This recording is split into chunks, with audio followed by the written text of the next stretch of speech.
संजीवनी के अकेडमी की YouTube class में आप सभी का स्वागत करता हूं। ये वीडियो आपका महिला पर्यवेक्षक का जो एग्ज़ाम हुआ है उसमें जो 15 गणित पूछे गए हैं, ठीक, उसको इस वीडियो में सॉल्व करने वाले हैं। इसे और बोला था कि आप लोगों को 7 वीडियो या 6 से 7 वीडियो दूँ करके, वो नहीं हो पाया क्योंकि जो है इसमें तकनीकी कारण से वजह से अपलोड नहीं हो पाया, ठीक है। तो इसके लिए मैं क्षमा चाहूँगा, किंतु आपको जो 3 आपको वीडियो दिया था उसमें से 4 से 5 प्रश्न पूछे गए हैं, ठीक है। 4 से 5 प्रश्न पूछे गए हैं, उसको हम लोग देखेंगे कि किस तरीके से क्वेश्चन आए हैं करके, ठीक है। तो चलिए तो फिर प्रश्नों को देखते हैं। प्रश्न यहाँ पर आपको मिल जाएंगे। तो प्रश्न हल करने से पहले अगर आप हमारे YouTube चैनल को सब्सक्राइब नहीं किए होंगे तो सब्सक्राइब कर दीजिएगा और अपने दोस्तों में शेयर कीजिएगा और थोड़ा सपोर्ट कीजिएगा, ठीक है। चलिए तो प्रश्न देखते हैं। यहाँ पर सबसे पहला प्रश्न आपको मिल जाता है। पहला प्रश्न क्या दिया गया है? 2 का घात 1.5 अनुपात 2 का घात 0.5 का अनुपात बराबर है, ठीक है। मतलब आपके पास यहाँ पर दिया गया है, क्या दिया है? 2 का घात 1.5 अनुपात 2 का घात 0.5, ठीक है, 0.5। अब इसमें क्या है देखते हैं, अनुपात है। अनुपात को हम लोग किस में लिख सकते हैं? बटा में लिख सकते हैं। बटा में लिखेंगे तो क्या आ जाएंगे? 2 का घात 1.5 बटा ही हो जाएगा 2 का घात 0.5, ठीक है। इस तरीके से हो जाएगा। अब यहाँ पर ध्यान दीजिएगा, जब ये जब भाग हो और आधार क्या होते हैं? समान होते हैं। भाग के कंडीशन में हो और आधार समान होते हैं तो घात क्या होते हैं? आपस में कट जाते हैं, ठीक है, माइनस हो जाते हैं, ठीक, माइनस होते हैं। लेकिन ये गुणा कंडीशन में है तो आधार समान है और गुणा कंडीशन में तो घात जुड़ जाते हैं। लेकिन यहाँ पर भाग के कंडीशन में है तो ये घात क्या होंगे? घात होंगे, इसमें घटेंगे, ठीक, मतलब माइनस होंगे। तो 2 का घात ये आधार है और ये दोनों क्या है? घात है। तो घात क्या होगा? माइनस होगा। तो ये हो जाएगा 1.5 माइनस क्या होगा? 0.5 और इसमें आ जाएगा 2 का घात क्या हो जाएंगे? इसमें करेंगे तो ये हो जाएगा 1.5 और 0.5, इसमें 550 हो जाएगा, 1 आएगा, ये आ जाएगा 1 आएगा, ठीक। तो इसमें आंसर आपका आया क्या? 2 आया। 2 आया मतलब इसको मैं कैसे लिख सकता हूँ? इसको 2:1 लिख सकता हूँ, ठीक, यानी 2/1 लिख सकता हूँ, ठीक। तो इसका आंसर कौन सा सही होगा? आंसर 1:2, ठीक, 1:2, यानी ऑप्शन में आपको दिया गया है ऑप्शन नंबर बी, ठीक। इसका बी ऑप्शन सही होगा, 2:1, ठीक है। चलिए अगला देखते हैं। आपको ये औसत से संबंधित प्रश्न जो दिया गया है वो पूछा गया है, ठीक है। औसत से संबंधित आपका सेकंड क्वेश्चन है ना, उसको भी मैंने चर्चा कर दी है, आपको चर्चा किया थी, इसके बाद हल करके ही बताया था, ठीक। ऐसे आंकड़े अलग है लेकिन क्या है इसमें तरीका वही है, ठीक। इस टाइप को मैंने करा दिया था।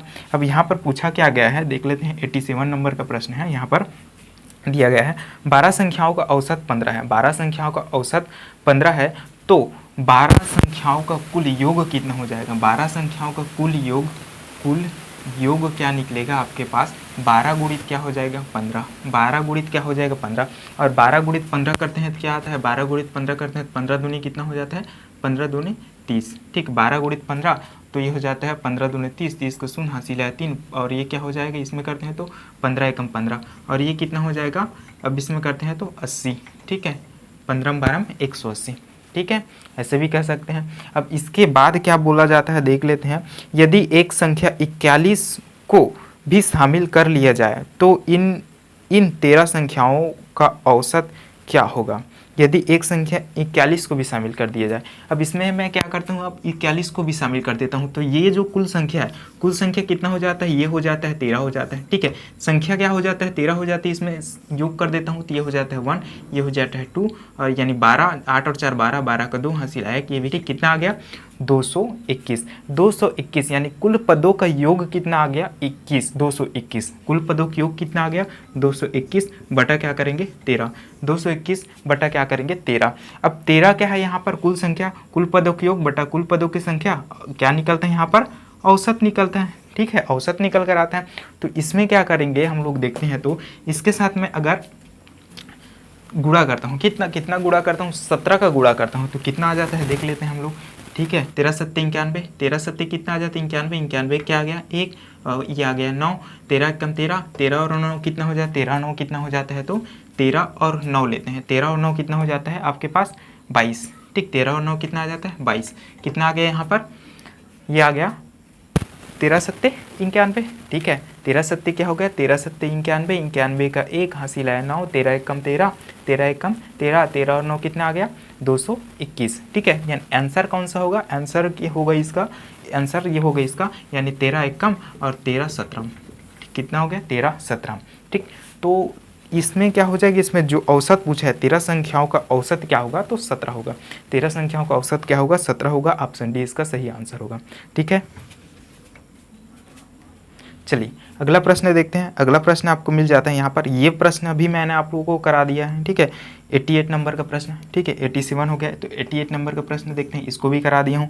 ये क्या दिया है आपके पास, 8:21, ठीक है। 8:21 समानुपात 13:31 में क्या जोड़ा जाए कि योगफल समानुपाती हो, ठीक है। तो यहाँ पर देखिए क्या दिया है, 8:21 दिया है, ठीक। 8:21 में मैं क्या जोड़ देता हूँ, 5 जोड़ता हूँ। यहाँ पर भी क्या जोड़ देता हूँ, 5 जोड़ता हूँ। मैं ऑप्शन से ले रहा हूँ, ध्यान रखिएगा, ऑप्शन से ले रहा हूँ। यहाँ पर 8 में क्या जोड़ा, 5 जोड़ दिया, ठीक है। 21 में मैं क्या जोड़ दिया, 5 जोड़ दिया। कितना आता है देख लेते हैं, 8 और 5 कितना हो जाता है, 8 और 5 हो जाता है 13, 21 और 5 कितना हो जाता है 26, ठीक है। 21 और 5 कितना हो जाता है 26, ठीक। और दूसरा क्या दिया है आपके पास, एक 13 अनुपात यानी 13 बटा क्या हो जाता है 31। इसमें क्या जोड़ देता हूँ 5, 13 में, 31 में क्या जोड़ देता हूँ 5, ठीक है। ऑप्शन में क्योंकि आपको दिया गया है 5 ना, मैं करके देख लिया हूँ इसको, ठीक है। तो ये 3 जोड़ के देख लिया, 3 जोड़ के नहीं आया, 5 जोड़ के देखा, 5 जोड़ के आ गया, ठीक है। 7 जोड़ के देखा नहीं आया, ठीक है। और यहाँ पर क्या 12 जोड़ के देखा नहीं आया, तो 5 जोड़ देता हूँ यहाँ पर, ठीक है। वीडियो इसमें शॉर्ट होगा, ठीक। तो ये कितना हो जाता है देख लेते हैं, 13 में 5 जोड़ता हूँ तो कितना हो जाता है 18, ठीक है। और इसको 31 में 5 जोड़ता हूँ तो कितना हो जाता है 36। तो इसको काट के देख लेते हैं, 13 एकम 13, 13 दूनी 26, यानी आके गया 1/2। 18 एकम 18, 18 दूनी कितना 36, यानी 1/2। ये दोनों क्या है, समान है। यानी कितना जोड़ना पड़ेगा, 5 जोड़ना पड़ेगी। ऑप्शन कौन सा सही होगा, ऑप्शन इसका बी सही होगा, ठीक है। चलिए अगला देखते हैं। 89 नंबर का प्रश्न आपको मिल जाता है यहाँ पर, ठीक है। यहाँ पर क्या दिया गया है, PQR, P अनुपात Q अनुपात R, ये दिया गया है P अनुपात Q अनुपात R, ठीक है। P अनुपात Q अनुपात R बराबर दिया गया है आपको 1:2:4, ठीक है। 1:2:4 इस तरीके से दिया हुआ है। तो यहाँ पर एक मान के चलो, P बराबर 1 मान के चलो, Q बराबर क्या मान के चलो, Q बराबर 2 मान के चलो और R बराबर 4 मान के चलो, ठीक है।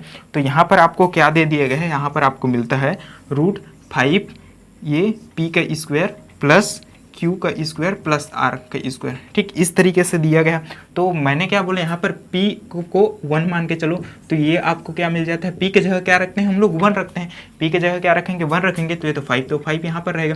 अब 1 को कितने बार करते हैं, 1 को 2 बार गुणा करते हैं, क्योंकि P का घात 2 है, तो 1 एकम कितना होगा, 1 ही होगा। और 1 को 5 के साथ गुणा करेंगे तो कितना आएगा, 5 ही आ गया। तो ये यहाँ पर हो गया इतना, ये प्लस हो गया। अब Q के जगह क्या करता हूँ मैं, 2 रखता हूँ, और Q का घात कितना है 2 है, ठीक। तो 2 का घात कितना करूंगा, 2 करूंगा, यानी कि 2 दूनी 4, 2 बार गुणा करूंगा, तो 2 दूनी यहाँ पर आ गया 4। अब R के जगह क्या है 4 है, ठीक है। और R के स्क्वायर है, तो 4 को 2 बार गुणा करूंगा, 4 चौक 16, ये आ गया 16, ठीक, ये आ गया। अब यहाँ पर 4 को 16 में जोड़ता हूँ कितना हो जाता है 20 हो जाता है, 20 5 कितना हो जाए 25 होता है। अब 25 को देखो, 25 आ गया, तो यानी 25 को इसको हल करते हैं तो क्या आता है, यहाँ पर इसका 5 आएगा, √25 का आंसर 5 आएगा, ठीक। ये आ गया 5। अब यहाँ पर मैं मान के चलता हूँ, आपके पास क्या दिया 5 दिया है, ठीक है। ऑप्शन में क्या मिलता है आपको, ऑप्शन में आपको मिलता है 5P देता है, 5P देता है। मतलब हम लोग क्या करेंगे, P बराबर ये आपको मान के चलिए P, Q बराबर 2P, R बराबर 4P करके, ठीक। यानी आंसर इसका सही होगा आपका 5P होगा, ठीक है। आंसर कौन सही होगा, 5P सही होगा, ऑप्शन सी इसका सही आंसर होगा, ठीक है।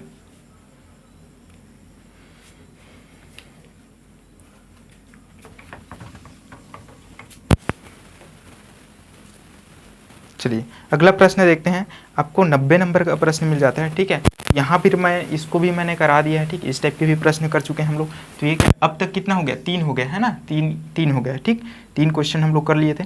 यहाँ पर क्या हो गया, यहाँ पर देखते हैं तो आपके पास दिया गया है यदि 4:9 समानुपात 12 अनुपात 1 है, तब 1 का मान ज्ञात करना, ठीक। तो यहाँ पर क्या है आपके पास 4:9 समानुपात 12 अनुपात x इस तरीके से दिया है। तो मैंने इसको क्या बताया था, 9 और 12 को गुणा कर दो, 9 और 12 गुणा करते हैं, ठीक है, और बटा क्या कर देते हैं, 4 कर देते हैं। ये किसका मान है, x का मान है, ठीक। 4 एकम 4 और 4 तिया 12 और 3 निया 27, 4 एकम 4, 4 तिया 12 और 3 निया 27, ये आ गया 27। x बराबर कितना आ गया, 27, ठीक। x बराबर क्या आ गया, 27। ऑप्शन डी इसका सही आंसर होगा, ठीक है। चलिए अगला देखते हैं। ये भी क्वेश्चन हम लोगों ने कर दिए थे, ठीक। 91 नंबर का प्रश्न है। 91 नंबर प्रश्न क्या है देख लेते हैं, ठीक। ये प्रश्न क्या है, जब कपड़े की कीमतों में 25% की कमी से कपड़े की खपत 20% बढ़ जाती है तो दुकानदार के कुल आय पर क्या प्रभाव पड़ेगा, ठीक। इसके लिए हम लोग फार्मूला क्या दे देखे थे, हम लोग ये देखे थे, प्रथम संख्या प्लस द्वितीय संख्या प्लस प्रथम इंटू द्वितीय और अपान क्या होगा 100, इस तरीके से मैंने बताया था। अब यहाँ पर जो कमी बताया वहाँ पर हम लोगों को माइनस करना है और वृद्धि बताया वहाँ पर प्लस करना है। तो यहाँ पर 25 जो परसेंट में है वो क्या है, यहाँ पर कमी है, तो कमी है इसलिए इसके आगे हम क्या कर दिए, माइनस कर दिया। अब जो 20% है, ठीक है, यहाँ पर जो खपत में 20% बढ़ जाती है, खपत में 20% में बढ़ जाती है, खपत जो बढ़ती है यहाँ पर क्या करेंगे, प्लस कर लेते हैं, ये हो गया 20, ठीक है, प्लस। अब ये हो जाएगा, इसमें क्या करता हूँ, -25 गुणित प्लस 20 करता हूँ, ठीक है, -25 प्लस 20 बटा 100, तो ये हो गया माइनस प्लस माइनस, और ये भी क्या हो जाएगा माइनस, यानी मैं इसको क्या लिख लेता हूँ माइनस। अब इसमें मैं क्या कर, 25 में 25 जो बड़ा संख्या है और 20 छोटा संख्या है, यानी क्या आएगा आपके पास, आपके पास आएगा -5, ठीक, -5 आ जाएगा। अब -5 आ गया और ये क्या हो जाएगा, ये भी माइनस हो जाएगा। अब ये हो जाएगा 20 से कम 20, सॉरी यहाँ पर करते हैं तो 25 से कम 25 और 25 चौक 100, 4 एक कम 4 और 4 5 6 20, ठीक। ये क्या आ गया यहाँ पर 5, तो -5 क्या आ गया -10। तो माइनस आया है वो क्या दर्शाता है, कमी दर्शाता है, यानी घाटा दर्शाता है। यहाँ पर 10% का घाटे हुआ, ठीक, कितना परसेंट का घाटा हुआ, 10% का घाटा हुआ, घटेगा दिया, सॉरी घटेगा, कितना परसेंट घटेगा, 10% घटेगा। तो ऑप्शन डी इसका सही आंसर होगा, ठीक है। चलिए अगला देखते हैं।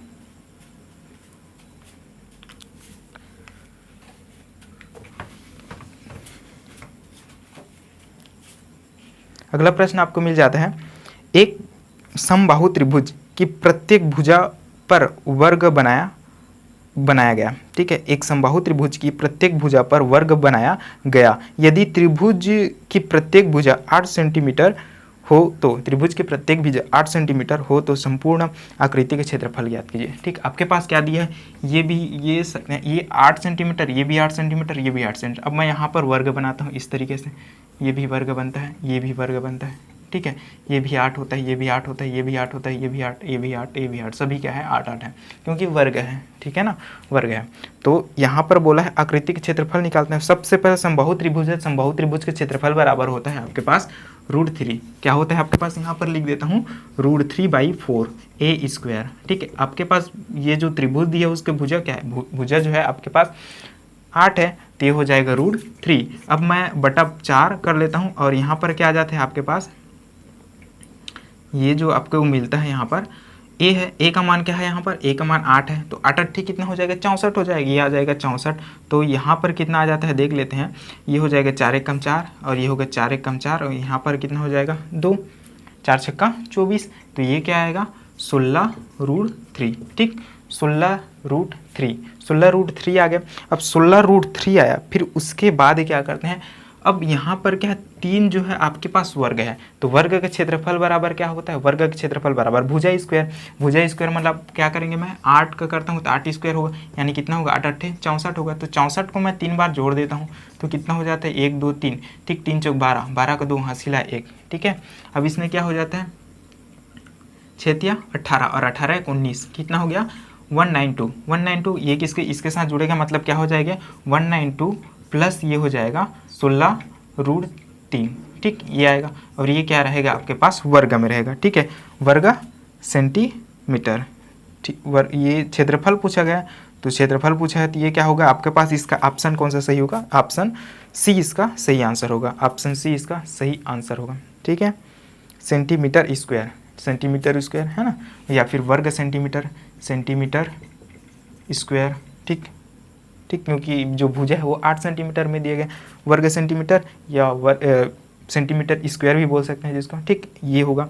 यानी ऑप्शन कौन सा सही होगा, ऑप्शन सी इसका सही आंसर होगा, ठीक है। चलिए अगला देखते हैं। अगला आपको मिल जाता है, कोई धनराशि चक्रवृद्धि ब्याज से 4 वर्षों में दोगुनी हो जाती है। 4 वर्षों में कितनी, दोगुनी हो जाती है, ठीक है। वह राशि अपने से 8 गुनी उसी ब्याज दर से निम्न समय में हो जाएगी, ठीक, 8 गुनी उसी ब्याज की दर से निम्न समय में हो जाएगी। अब यहाँ पर समय बताएं, तो यहाँ पर आपको बताता हूँ, यहाँ पर इसको भी हम लोगों ने चर्चा कर रखा है ना, ये भी करके रखे हैं इसमें, ठीक। तो लगभग 5 से 6 आपको हो गए इससे लेकर, ठीक है, इसको मिलाकर आपके पास देखते हैं। तो आपके पास क्या 4 वर्ष है, 4 वर्ष में क्या, 4 वर्ष में कितने गुना, 2 गुना, 4 वर्ष में कितने गुना, 2 गुना, और कितने वर्ष में, इसको मैं मान लेता हूँ T2, ठीक है। T2 में कितना गुना, 8 गुना, 8 गुना हो जाता है। अब मैं इस क्या करता हूँ, ये जो 8 है, 8 को ही 2 की तरह लिखना चाहूँ तो कैसे लिख सकता हूँ इसको लिख सकता हूँ 2 का घात 3 लिख सकता हूँ। ये और 2 और 2 क्या हो गया, ठीक, एक ही समान हो गया ना। इसका भी घात 1 है, इसका घात 3 है, ठीक। अब यहाँ पर फार्मूला क्या होता है आपके पास, T2 इक्वल टू T1 और ये होता है T1 इंटू ए होता है, ठीक है। आपके पास ए के जगह क्या है, 3 है, ए के जगह 3 है, और यहाँ पर ए के जगह 3 है, T1 के जगह हम क्या है, 4 है। ये आ जाएगा आपके पास 4 इंटू 3 इक्वल टू ये T2, तो 4 तिया 12, T2 बराबर कितना, 12 वर्ष, ठीक। कितने वर्ष है, तो 12 वर्ष, ठीक। ऑप्शन बी इसका सही आंसर होगा, ठीक है। चलिए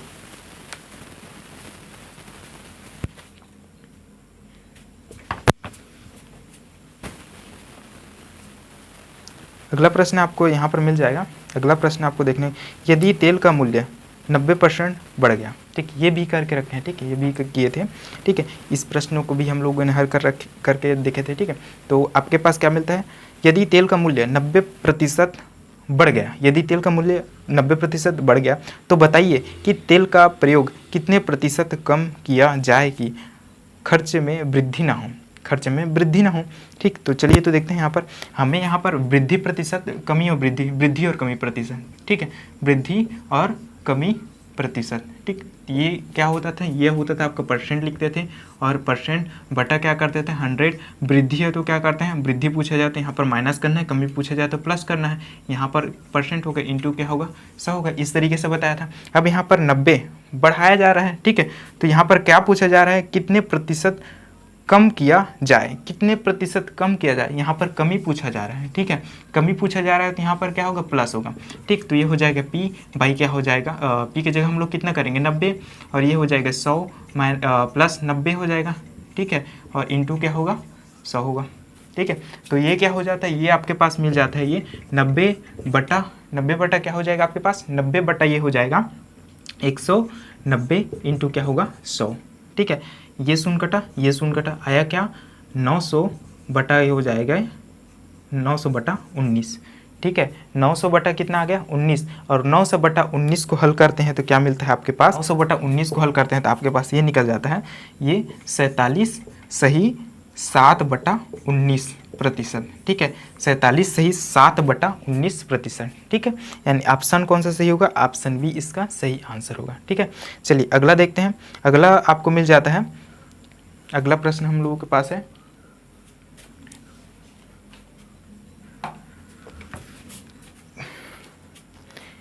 अगला प्रश्न आप, एक वस्तु को खरीदता है, ए एक वस्तु को खरीदता है तथा बी को 20% की हानि पर बेचता है, ठीक है, और बी उस वस्तु को सी को 20% के लाभ पर बेचता है, सी को 20% के लाभ पर बेचता है। सी वस्तु को 480 रुपये में खरीदता है तो ए ने वस्तु को किस दाम पर खरीदा था, ए ने वस्तु को किस दाम पर खरीदा था, ठीक है। यहाँ पर जो 480 वो क्या है, अंतिम मूल्य है, ठीक। तो यहाँ पर हम लोग जानते हैं अंतिम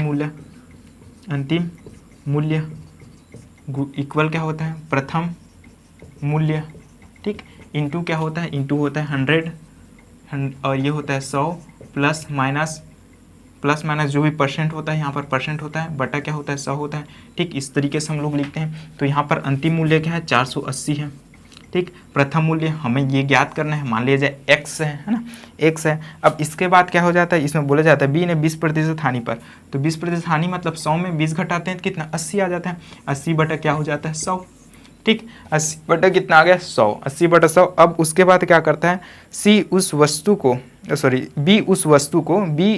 वस्तु को सी को 20% लाभ पर बेच देता है। बी जो है सी को 20% लाभ पर बेच देता है, यानी कितना हो जाएगा 120/100 हो जाएगा।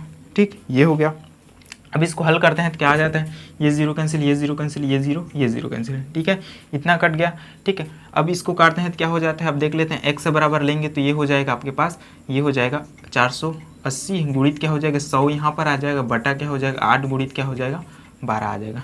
ठीक है, इस तरीके से आ जाएगा। अब इसको हल करते हैं तो क्या आ जाता है,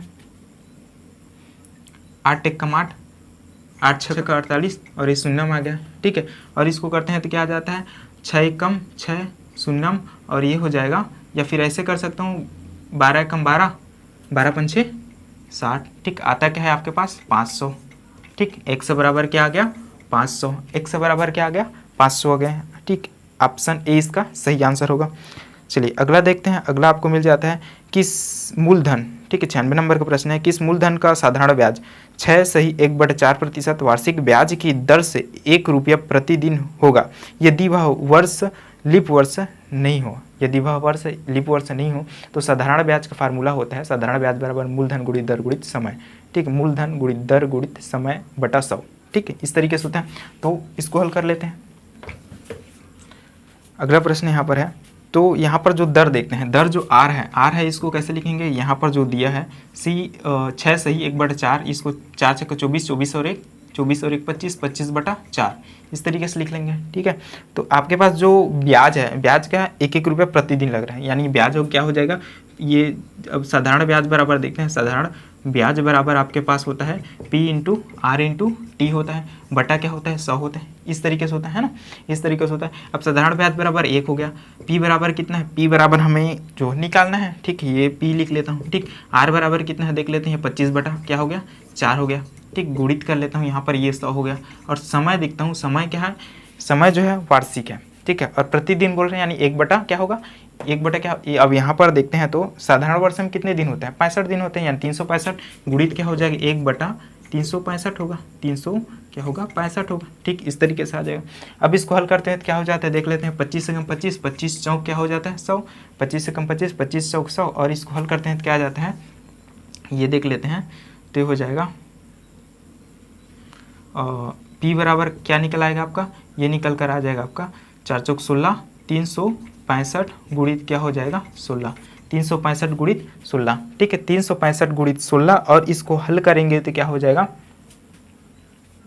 16 पंचे कितना हो जाता है, 16 पंचे 80, 80 का शून्य हासिल आया क्या हो जाएगा 8, 16 पंचे 80, 80 का शून्य हासिल आया 8, 16 पंचे 80 और 16 छक्का 96, 96 और 8 जोड़ते हैं तो कितना हो जाएगा 96 और 8। ठीक है, 96 जोड़ लेते हैं और 8 जोड़ते हैं तो कितना हो जाए 4 शून्य। ठीक, 10, यानी ये हो गया 4, अब आया क्या 10। ठीक है, तो 48, 16 ये क्या हो गया 48, तो ये हो गया 8 और ये हो गया 5। ठीक, ये हो गया 5 58। ठीक है, 5 8, तो 5840। ठीक, 5840 रुपये होगा। ठीक, 5840 होगा, यानी आंसर कौन सा सही होगा इसका, ऑप्शन डी इसका सही आंसर होगा। ठीक है, 5840। ठीक, चलिए अगला देखते हैं। अगला प्रश्न आपको मिल जाता है, ये भी औसत से संबंधित है, इसको भी करके देखे थे। 5 प्राकृतिक संख्याओं का औसत m है, 5 प्राकृतिक संख्याओं का औसत m है। यदि अगले 3 प्राकृतिक संख्याओं को सम्मिलित किए जाए तो इन 8 संख्याओं का औसत m से कितना अधिक होगा। ठीक है, तो यहाँ पर जो दिया गया 5 प्राकृतिक संख्याओं का औसत m है, 5 प्राकृतिक संख्याओं का औसत m है, तो m कर लेते हैं। प्राकृतिक संख्या मतलब बोलते हैं तो क्या मिलता है यहाँ पर 1 2 3 4। ठीक है, तो यहाँ पर 1 2 3 4 5 ले लेते हैं, तो ये हो जाएगा कितना, कुल पदों की संख्या तो 5 हो गया, 1 धन 2 धन 3 धन 4 धन 5। ठीक, इस तरीके से आ गया। अब इसमें मैं निकालता हूँ तो कितना आ जाता है देख लेते हैं। अब इनको जोड़ते हैं तो क्या हो जाता है, जोड़ने के कुल पदों की, जब प्राकृतिक संख्या हो तो जोड़ने के लिए हम लोग कुल पदों को क्या करते हैं, कुल पद है तो 5/2 करते हैं, गुणित क्या हो गया यहाँ पर 1 और 5 ले लेते हैं, 1 + 5 ले लेते हैं। ठीक है, 1 + 5। ठीक है, क्या होता है 1 + 5, तो ये हो गया 6 यानी 2 × 2 और 2 × 6 और 3 × 5 = 15, यानी आ गया 15, 15/5, 5 × 5, 5 × 15। ठीक है, m बराबर कितना आ गया 3। ठीक है, m बराबर कितना आ गया 3। ठीक है, m बराबर आपका आ गया 3। अब उसके बाद क्या बोलता है, अगले 3 प्राकृतिक संख्याओं को इसमें शामिल कर लिए जाएं, तो अगला 3 क्या होगा 6 7 8 होगा। ठीक, तो m बराबर क्या हो जाते हैं यहाँ पर अब 1 + 2 + 3 डॉट डॉट डॉट ये क्या होगा +8 तक आएगा, ठीक। बटा क्या हो जाएगा यहाँ पर 8 है, कुल संख्या कितना है 8 है। अब इसको कुल पदों की योग निकालेंगे इसका, तो क्या मिल जाता है देख लेते हैं यहाँ पर। ये हो जाएगा कितना पद है 8 बटा क्या हो जाएगा 2 गुणित ये हो जाएगा प्रथम पद क्या है 1 और अंतिम पद क्या है 8, ठीक। तो 2 एकम 2, 2 चौक 8, 2 एकम 2, 2 चौक 8, ये 9 है तो 9 चौक 36, तो ये हो जाएगा m बराबर कितना हो जाएगा 36, 36 बटा 8, 36 बटा 8 आ गया। अगर यहाँ पर देखें, यहाँ पर आपको क्या मिल जाता है m बराबर 36 बटा 8, m बराबर 36 बटा 8, तो इसको कटाते हैं तो कितना मिल जाता है यहाँ पर 2 4 से कटा देते हैं, ठीक है। तो ये मिल जाता है 4 दूनी 8, 4 दूनी 8, 4 निया 36, 4 दूनी 8, 4 निया 36, और इसको कटाते हैं कितना आ जाता है 2 एकम 2, 2 चौक 8, 2 चौक 8, इसमें क्या बचा 1 बचा, दशमलव ले लेते हैं। अब उसके बाद कितना आ जाता है इसमें दशमलव ले लिए तो इसमें बच क्या गया 1 बचा, ठीक है। तो उसमें क्या आ गया 1 आ गया, शून्य आ गया। अब इसको करते हैं 2 पंछे 10 आ गया, यानी क्या आ गया आपका 4:5। अब 4:5 आ गया तो दोनों में अंतर देखते हैं तो क्या आ जाता है आपके पास 4:5 माइनस 3:0। तो इसमें क्या हो जाता है आपके पास देखें तो 4:5, यहाँ पर इसको मैं दिख नहीं रहा है तो इसको ऊपर में लिख देता हूँ। क्या आता है यहाँ पर 4 अनुपात क्या आ गया 5 माइनस क्या करते हैं आपके पास ये आ गया आपके पास 3। तो इसको करते हल करता हूँ तो क्या मिलता है 4 में 3 गया तो 1, यानी 1 अनुपात क्या आ जाता है 5, 1.5, 1 क्या आता है 5, 1.5 अनुपात बोल रहा है तो वो क्या है आपका दशमलव है, ध्यान रखिएगा ना, अनुपात बोल दिया था, ठीक है। 1.5, ठीक। ऑप्शन कौन सा सही होगा, ऑप्शन डी इसका सही आंसर होगा, ठीक है। ऑप्शन डी इसका सही आंसर होगा। अगला प्रश्न यहाँ पर देखेंगे आप लोग,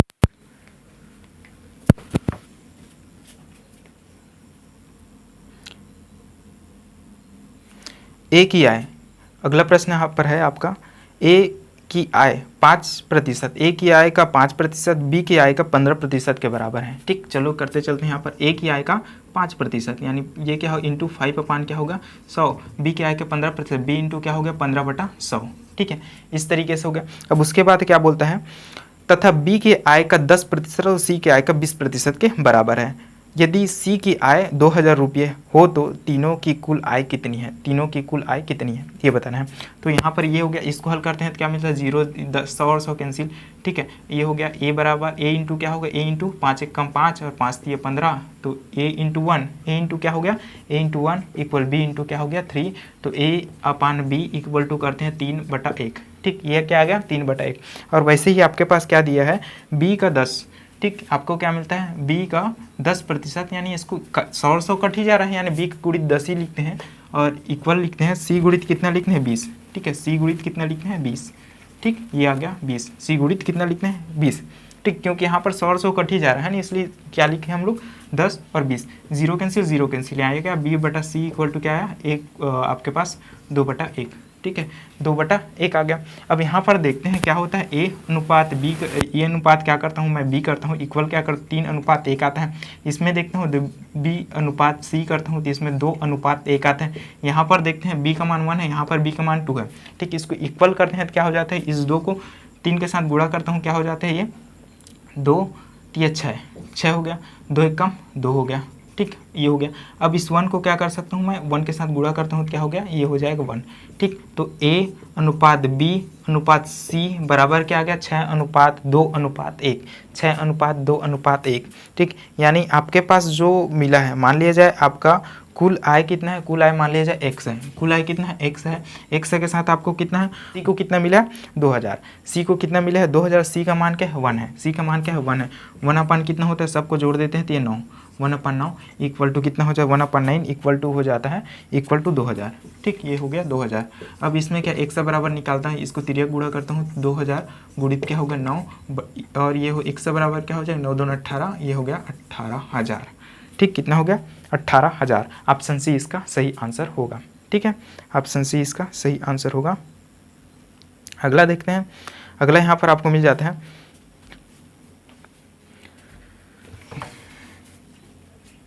अगला प्रश्न यहाँ पर मिलता है साधारण ब्याज की किस दर से, साधारण ब्याज की किस दर से कोई धन 16 वर्षों में 2 गुना हो जाती है, 2 गुना हो जाएगा, 16 वर्षों में 2 गुना हो जाएगा, ठीक है। कितने साधारण साधारण ब्याज बोला है। ठीक, तो यहाँ पर देखते हैं तो दोनों पक्षों में हम लोग क्या रखेंगे, मिश्र धन रखेंगे ना।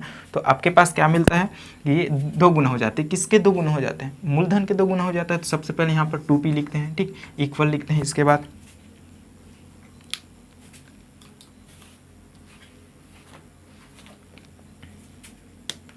ये क्या लिखता हूँ, सबसे पहले 2p 2 गुना हो जाता है बोल दिया तो, ठीक है। अब उसके बाद क्या होगा, ये होगा आपका p होगा, प्लस क्या होगा, मिश्र धन निकालते हैं तो क्या करते हैं, मूलधन प्लस ब्याज लिखते हैं। तो ये तो हो गया मूलधन, ब्याज लिखेंगे तो p इंटू क्या लिखेंगे, r इंटू टी बटा क्या करते हैं 100। आपके पास p बराबर दिया गया है, p बराबर दिया गया है कि नहीं देख लेते हैं। p बराबर दिया गया है नहीं दिया गया है, ठीक है। p बराबर, p का मान हमें ज्ञात कि ब्याज पूछा है ना, ठीक। तो p का मान नहीं दिया गया, तो p रहने देते हैं। अब यहाँ पर जो r है, r की कितना प्रतिशत, r जो है r का तो हमें निकालना है। अब यहाँ पर देखते हैं 16 वर्ष, ये क्या हो जाता है 16 वर्ष, t बराबर कितना 16 वर्ष, ठीक है, ये हो गया।